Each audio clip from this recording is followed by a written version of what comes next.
here we are, and we're back with an exciting interview today with Nabeel Qureshi. Again, he's the author of Seeking Allah and Finding Jesus, a devout Muslim encounters Christianity. And I am really eager for Nabeel, for you to have your story share with our viewers today. And by the way, welcome. Thanks for being here today. Thank you so much, Robbie. It's a privilege. Yeah, I'm so glad. And I have gotten to know you a little bit over the past couple of weeks as I've researched your story, read, and really like your entire book here. And delighted for our people to, again, hear and then be so encouraged with what has happened in your life for the sake of Jesus Christ and the gospel. Maybe we start with, tell the viewers a little bit about your background. You grew up in a devout Muslim and very loving American home. Tell us about that. Yeah, well, my parents are from Pakistan. I was born and raised in the States. And being that they're from Pakistan, it was their desire to raise a devout Muslim child here in the States. So growing up, I learned how to pray the 5 daily prayers, prayed them regularly. By the age of 5, I had memorized the last 7 chapters of the Quran and recited those regularly in my 5 daily prayers.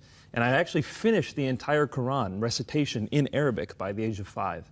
So it was a very devout Muslim life. But my parents also came with some presuppositions about the West. They see the immorality, they see the way people commit adultery, and they see things on TV and the immodest dress, and they impute all of that to Christianity because they see the West as a Christian area.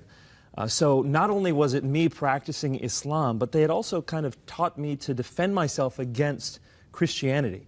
And that's a common thing for Muslims around the world to come to the West with. And so growing up then, I was a devout Muslim, yes, but I was also trained with arguments to challenge and respond to the gospel. How did that affect your childhood then growing up compared to like other American kids? You've kind of spoken that a little bit, but just flesh that out a little bit more. Well, you know, what I really noticed was for us, Islam was our identity. Like, we knew Islam, we were Muslim, and that's what we were representing wherever we went. My parents really had no choice. My mother, she would wear the burqa, so obviously whenever someone saw her, immediately they're thinking Islam. And I realized that the other kids didn't really own their faith. Yeah, they might call themselves Christian, yeah, they might go to church, but that didn't affect the way they lived. It didn't affect the way they thought. And so that was something that made us even more proud. As Muslims, we thought, we are following the true God. He affects and permeates every aspect of our lives. Whereas in the West, people realize their faith is false, and that's why it doesn't really affect the way they live. That's kind of how we subconsciously thought. So then for your whole childhood, this is how you were brought up, this is your thinking, these were your convictions. Again, this was your identity, which really stuck with me as well. But there was one particular friendship that you developed, and maybe you can tell us what age that was and how that over time started to introduce you to Christianity. Absolutely. It was something I did regularly. Was I would challenge people on the gospel. Friends would say to me, Nabeel, do you know Jesus? And of course, Muslims have a very developed view of Jesus. They believe he's the Messiah. They believe that he's a miracle-working man. He's sinless. Muslims believe Jesus is going to come back at the end of times. And so I would have a script ready to give, and I would challenge people on their view of Jesus. And by the way, how did Christians generally do when you did challenge them on their faith? Miserably. What I realized very early on was that even the slightest challenge on the Bible, on the reliability or the compilation of the Bible, or on Jesus' deity, or on the Trinity especially, no one really knew more than just enough to say what they were told to say. They didn't really know why they believed what they believed, didn't know how to defend it. And so as part of me honoring Islam, I would challenge Christians. Because you see, Muslims see the Trinity as polytheism, and that's offensive to Muslims. And so in so challenging one specific Christian, for the first time, and this is when I was a freshman in college, for the first time someone was able to actually respond to my challenge. And I realized this guy not only knows some information about his faith, but he actually cares about his faith. And so we developed this friendship that resulted from me challenging him on the Bible. And that's how I began to get introduced to the power and truth of the gospel. His name was David, is that right? And I love about in your book how you talk about David was loving to you, patient with you, became a friend to you, which meant so much to you. It wasn't just this all just about this one conversation. There was more of the heart of Christ behind that. Maybe talk about that a little bit. Yeah, I really do think that, well, I believe what Jesus says. Jesus says that unless you're willing to pick up your cross and follow me, you are not worthy of me. So the gospel is not just, hey, do you want to be saved? Hey, do you want to live a better life? It's, are you ready to die for the sake of this message? And that's something that requires someone to lay down their life. Now, if I'm telling someone, hey, lay down your life, but they don't know they can trust me, why would they ever listen to me? You need to have a relationship with someone when you're sharing the gospel with them, if they're going to hear it. Now, of course, I'm not saying that street preaching doesn't work. I've preached on the side of the street too, and that does work at times. But by far and away, the most powerful way to share the gospel is through relationships. Right. So through this friendship and relationship with this man, David, you were driven to a point of really just a decision between Islam and Christianity. Tell us about how that happened and what happened. For a Muslim raised in the West, devout Muslims, a lot of it has to do with apologetics and with truth. What is the truth? Islam very clearly denies some things about Jesus. Yes, Jesus is miracle working, he's the Messiah, but it denies that he ever died on the cross. It denies that he ever claimed to be God. And if he never died on the cross, how did he rise from the dead? So Islam denies the death, deity, and resurrection of Jesus. Well, according to Paul, what do you need to believe in order to be saved? If you confess with your mouth that Jesus is Lord, so the deity, and believe in your heart that God raised him from the dead, you will be saved. The very three things Islam denies, you have to believe in order to be saved. And so for me, it was a matter of trying to prove that those things didn't happen in order to establish the case for Islam. Well, as I was trying to disprove those things, I realized the evidence for Jesus' death, deity, and resurrection was very strong. So that must have been difficult for you again in your devout faith at the time, and all of a sudden some restlessness began? It wasn't overnight. It took years for me to see this evidence and for it to compile and for the tectonic shifts to happen in my mind. And when I realized the evidence was strong, then I turned my eyes to Islam and I said, how strong is the evidence for Islam?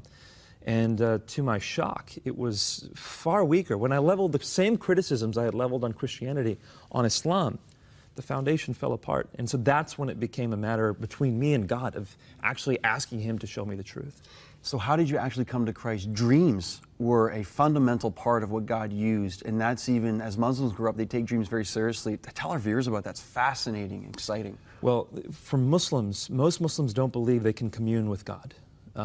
Some modern Muslims do, and some Sufi Muslims do, but generally in history and the way that Islam has traditionally been taught, God is kind of removed from you. And the only way you can really get guidance directly from him is through dreams. And Muslims have a prayer, it's called Salat Istikhara, where they specifically ask God to give them dreams for guidance. And so I ask God for visions and for dreams, and I'm not alone in that. Approximately 50 to 70% of former Muslims who are now Christians came partially through visions and dreams. Wow, that's awesome. And you had one very specific dream. Tell us that. This dream was the one that convinced me. I had one that was very symbolic, and then I had a follow-up dream, and I also had a vision, but this dream was powerful. In this dream, I was standing at the threshold of a narrow door. And this door was just wide enough to fit me, and just tall enough to fit me. I mean, in my dream, it was like, wow, this door is narrow. And at the other side of this doorway was a room that was set with a feast. And people were sitting down in nice clothes at these round tables, and it was like a wedding feast. And I knew in my dream that that room was heaven. I wanted to get into that room, but I couldn't, because at the other end of the doorway was my friend David. Now, he wasn't blocking me per se, he was looking forward. In fact, all the people in the room were looking forward, waiting for the owner or the speaker to come and start the event. But I couldn't get in because he was blocking the way, and so I looked at him and I said, David, I thought we were going to eat together. And he says, you haven't responded. And in the dream, right there, I knew I needed to respond to the invitation David was giving me in order to come into heaven. But this is where it got crazy.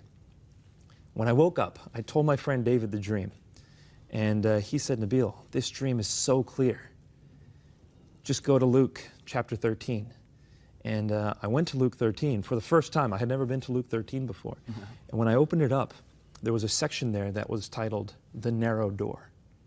And when I saw it, my heart just stopped. I bet it did, yeah. And I'm going to paraphrase it. Basically what it says is Jesus was going through the towns and villages preaching the good news. And the disciples said, Lord, are many going to be saved? And he said, make every effort to enter through that narrow door, because many will try and few will be able. And you will see people sitting inside at the feast of the kingdom of heaven. Make every effort to enter before the owner comes and closes that door. And so I knew that God had given me a dream straight out of the Bible. And He placed me inside a parable, showed me exactly where I was. And He left my decision up to me.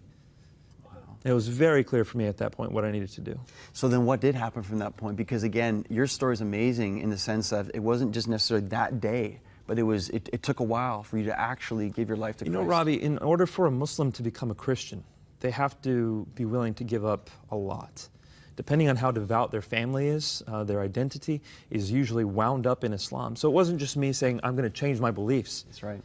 It's me saying, I'm going to leave my family and everything they've stood for, all the way back to Muhammad's time. I mean, my last name's Qurayshi. If Muhammad had a last name, it would have been Qurayshi. He was part of the Quraysh tribe. And so I had to give up everything. My mother was the daughter of a Muslim missionary, so I had to give up all that. I'm the eldest son in my family. I'm the one who's supposed to bring honor to the family. If I become Christian, that's the worst thing I could possibly do. And so I have to think, not only am I giving up my family, I'm consigning my family's reputation to the flames, basically. And so it was something that I needed a lot of time to wrestle through and to pray through. And I asked God to comfort me through it. And it was when I read His Word that I received the promises of God, Mark 10:29. Yes. And also the encouragement from God to go ahead and make. And you went through a whole time of mourning in this too. And I remember you came to Matthew chapter 5 and the Beatitudes. And blessed are those who mourn, for they shall be comforted. It's beautiful. And so that was one of the turning points as well, I can't tell you how beautiful that message was. You know, in the Quran, there's nothing that says I'm giving you comfort if you're hurting.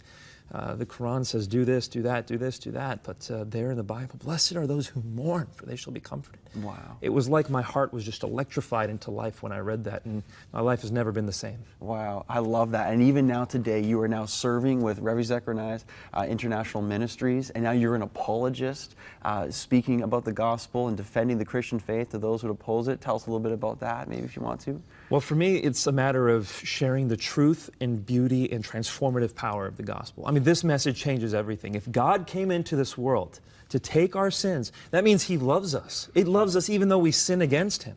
And then He takes a look at us. While He's on the cross, bleeding and dying for us, the words we should remember are, as I have loved you, so love one another. That's the call we're given as Christians. He's given us everything we need in this life and this afterlife, so all we have to do is follow Him and pour ourselves out for the sake of those around us. And that transformative life is the message of the gospel. There's nothing like it. Amen. That is so encouraging to me, and I know for our viewers here right now. And I just love when the Lord had you in a place where you were defending the Muslim faith against Christians who could not. Now God has transformed you, and now you are defending the gospel for those, again, who need to find the answers. And it's a privilege to do so. Nabil Qureshi, again, with us right now. I'm so excited. Again, the author of Seeking Allah, Finding Allah, Seeking Allah, Finding Jesus, and his encounter with the Christian gospel. This book is available on our e-store, and I hope you've been encouraged as I have been as well, and desiring to learn more and be encouraged. Nabil, again, thank you so much for being with us today. Thank you so much, Robbie. What a blessing. My pleasure.